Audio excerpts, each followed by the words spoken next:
What's up, ladies? Welcome or welcome back to my channel. My name is Patricia, also known as God's Design here on YouTube. Welcome to my channel. If this is the very first time you've ever fell on any one of my videos, welcome. I'd love to see you back, so don't forget to subscribe and hit the notification bell so you never miss another video. Welcome, guys. So if you didn't know, now you know. We have moved on to our next book that we're reading together. We just finished Ryan Holiday's The Obstacle is the Way. So if you want to take a look at those videos that I did on that book, I'll leave the playlist up in the cards. I think I did like 4, maybe 5 videos on that book. So this book that we've now moved on to, I've brought it up to you guys in previous videos, but just in case you didn't know, we are reading The Audacity to Be Queen by Gina DeVee. So I don't actually have the book for this one or the physical book, because I'm actually listening to it on Audible. So it's my my second experience with Audible. So I'm enjoying the book so far. If you did not know, then now you know. I have a life group that I host on Facebook where we focus on personal development, intentional living, and womanhood. If you're interested in that group, then go ahead and I'll just put a link down below where you guys can join that. I ask you a few questions. It is a private group. There is no fee, but this is just where it's just a more intimate space where we can sort of discuss these things. And most of my book discussions are going to be on that page. So if you're interested in the book discussions, then go ahead and join us on Facebook. But today I want to talk about a theme that I really appreciated that Gina talked about. And she talks about how, women are spiritual beings. And because of this, to really function in the fullness of who we are, we ought to have a spiritual practice. So take a moment to ask yourself, do you have a spiritual practice? Do you have something that you do on a regular basis that feeds your soul? If your answer is no, or even if your answer is yes, I have a few things that I'd like to talk to you about. Things that she discussed and also things that I also feel be helpful. This video is going to be useful to you whether you consider yourself a religious person or not.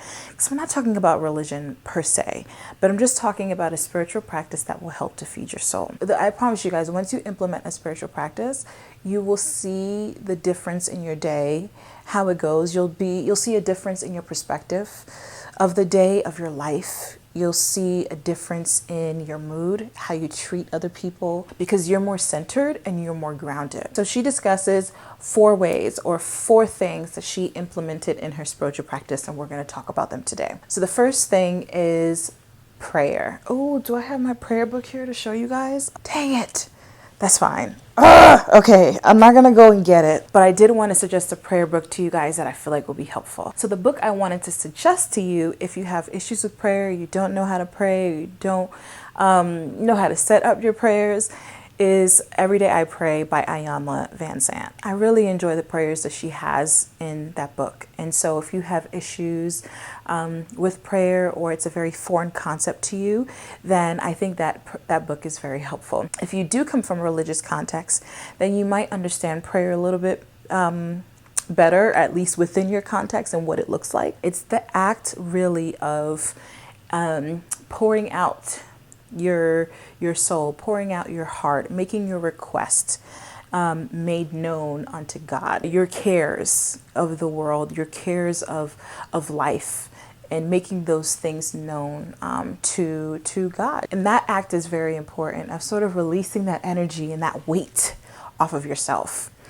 The second thing Gina talks about that I want to discuss here is meditation. So if prayer is speaking to God or speaking to your higher power, then meditation is listening to God, listening for the answers, listening for the comfort, putting yourself in the space and in the position to hear. And that's a real important part too, really silencing, the act of silencing your thoughts, silencing the ego, silencing the voices of everything and everyone, and focusing on your breath, right? So that you can hear that still small voice that'll speak to you and give you peace and give you clarity. And when you have clarity, you have a sense of direction. And when you have a sense of direction, you feel less stressed, you feel less pressure, and you move and you flow through life better. Third thing she talks about is reading. I think reading a passage in the morning is so helpful, whether it's from a quote from a spiritual teacher or whether it's a scripture from the Bible or a passage from the Bible that's encouraging, that's uplifting, that will help give you something to walk through your day with, something for you to meditate on throughout the day. I think is really helpful. I'm going to leave some books below that I like and would recommend to you guys. So I'll leave those links below if you guys want some more direction. Some people really like devotionals. And so I'll leave some devotionals as well that I would recommend. And if you guys have any recommendations for any good devotionals, then put that down in the comment section. The last thing I want to talk about is writing. And I've talked about writing before. I've talked about journaling before. I've talked about the act of getting your thoughts on paper and really getting it out. And just like prayer, speaking those things out of your lips, writing those things down also helps to relieve this sense of pressure. And in that act, it gives you a sense of clarity when you can see your thoughts on paper. You know exactly how you're feeling. You can see, oh gosh, it's getting light in here. It's getting bright. Hold on, y'all. But in a tangible, physical way, an act of seeing it and being able to close that book and sort of walk away from it. I also find it beneficial because there are times later on in life where you'll forget. You'll forget how you were delivered before. You'll forget how things worked out last time when you were stressed. You'll forget those things. But when you journal, you have a physical reminder of what God has done before.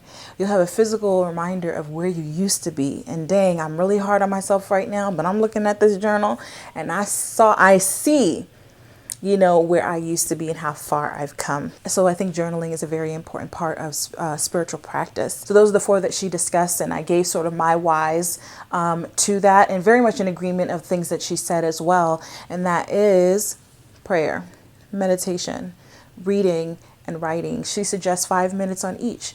20 minutes of your day. I challenged you guys in the life group to implement a spiritual practice, like this one for 7 days, and then see how that changed your perspective. See how it changes your mood. See how it changes how you treat other people. See how it changes how you feel. Then will you have a sense of direction. Then you will have a sense of purpose.